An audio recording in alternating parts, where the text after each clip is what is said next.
All right, today we're going to be discussing levels of organization when it comes to living organisms. So first, atoms are the smallest part of matter. They're non-living, but matter is anything that takes up space and has a mass. So it has to be started with atoms before it goes on into a living thing. Molecules are simply two or more atoms that bond together, which form compounds. So, compound being such as H2O, which makes up a lot of our body composition. But molecules are also non-living things. All right, organelles means tiny organs. So, in our body, we have organs such as the liver, the heart. Cells have organs that have specific functions like that, and they're called organelles. They're made of those compounds that we just talked about in the last slide, such as like water. You have mitochondria over here on the right, and then on the left you have a picture of a nucleus and nucleolus. Nucleus is the far inside circle, and then the nucleolus is what's surrounding that. And now it takes us to cells, and we know cells, they're made of organelles. You may have heard that song before. So they're made of organelles. They're the basic unit of all life. All right, so how you're able to function as a living thing goes all the way down to cells. You have like 70 trillion little cells in your body, all performing certain jobs so you can function. So then a group of cells that go together, they work together, they're the same kind of cell. So like skin cells, bone cells, you have red blood cells, cartilage, which would be a bone cell. So you have those and they're working together, that forms a tissue. So one cell by itself is a cell, but then I have a whole bunch of cells working together on my skin, let's say, that's gonna make a tissue. So tissues then are larger than cells. All right, so now a group of tissues that work together form an organ. In the bottom right corner, you see a heart pumping blood throughout your body. Vital task. If that doesn't happen, you don't live. So when those tissues work together, they're going to form an organ such as the heart. So when I have muscle tissue, because your heart's a muscle, that is working together, that's going to pump blood throughout your body so you can live.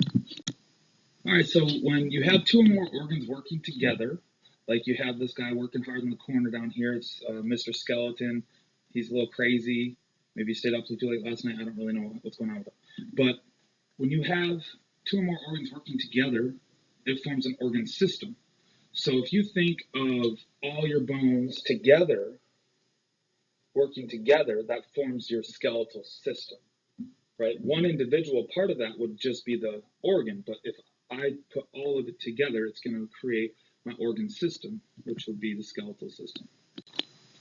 And then the largest part of a living thing would be the actual total organism. So we started with cell, and then we went to tissue, and then we went to organ, and then we went to organ system, and then we end up with organism. That's a human being. So I'm taking my skeletal system, muscular system, integumentaries, my skin, all of that together, all the systems together make one whole organism.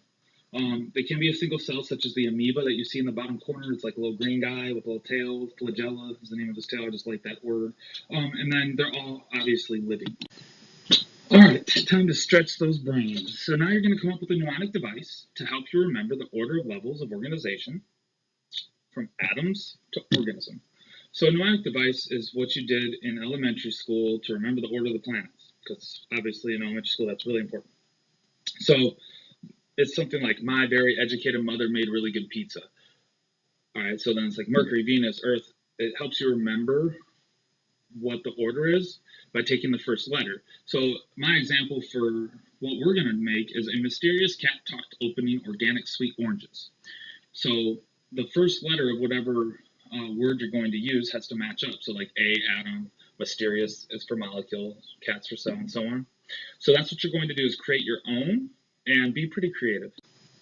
All right, so after organism, you're not going to have to remember the order of these for right now, but we're just going to talk about them because we'll use them later on.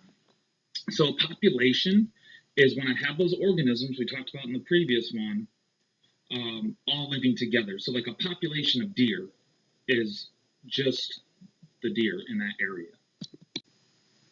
So a community then is bigger than a population, because a population is just one type of living thing. This is when multiple types of living things interact with one another. So in the picture here, we have a very beautiful looking goose that is interacting with its surroundings. So there are some plants there that he's probably going to eat. So it's when they interact. Now, an ecosystem is a living community that also includes non-living features. So, for instance, there's a pond. Water is not a living thing. Please remember that for goodness sakes, it's not living. So biotic means living, abiotic means non-living, which it says up there. So ecosystems, when things such as like a living thing, biotic, a frog, is interacting with an abiotic, non-living thing such as water. So a pond would be an ecosystem because they're interacting living and non-living things. A biome then is larger than an ecosystem because it's going to be several ecosystems that are very, very similar that form together to make that biome. So if there are different ecosystems throughout an area that are very, very similar, that's under the group of a biome.